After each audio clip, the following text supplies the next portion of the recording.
It's like Yeah.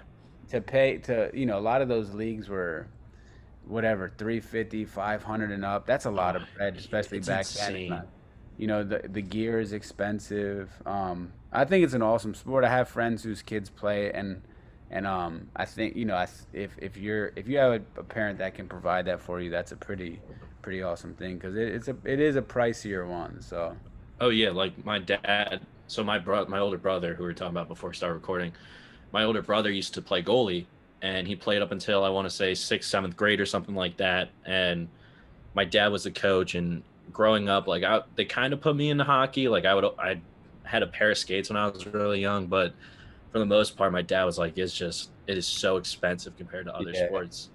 And eventually, I go to LaSalle College High School, and I start rowing, and rowing is probably just as expensive I because bet, yeah, it's a country club sport, white posh for the most part, and they know that parents are just going to spend, and it gets crazy. Like I look at sometimes all the shit that I have, and I'm like, whole this is thousands of dollars. This is yeah. nuts. It's I had crazy. friends that I had friends my like freshman and sophomore year at Temple that were on the rowing team, and I would just trip out because those guys would be leaving the dorms at like 4 in the morning, Yeah, and you're out on the freezing cold Schuylkill like, it's and I miserable. always thought that was a trip, like damn, you're really out like what college students trying to wake up that early.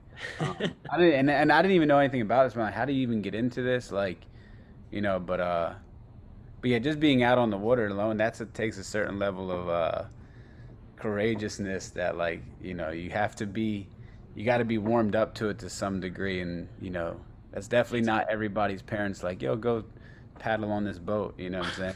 Oh So yeah, I'm like bravery, stupidity. You can interchange the two. Like it takes a certain I think, person to yeah, not really like think about it to yeah, say like, oh yeah, I want to go do this for 4 years or whatever, like I did. And it gets nuts. But like one interesting parallel that I think with skaters and rowers is the fraternity, like the brotherhood oh yeah, of going yeah. through that specific sport. Like can you just kind of talk about like what it was like to have a group of friends that kind of related to the similar things and just how tight that brotherhood was with your fellow skaters?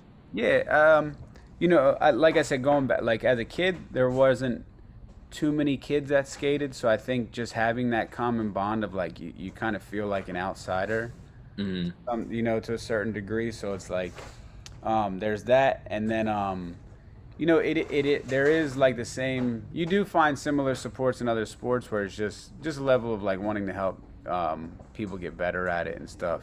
I mm, think as I got older, it's like each company that I skated for, there was a certain level of just pride and enthusiasm about being part of those particular brands.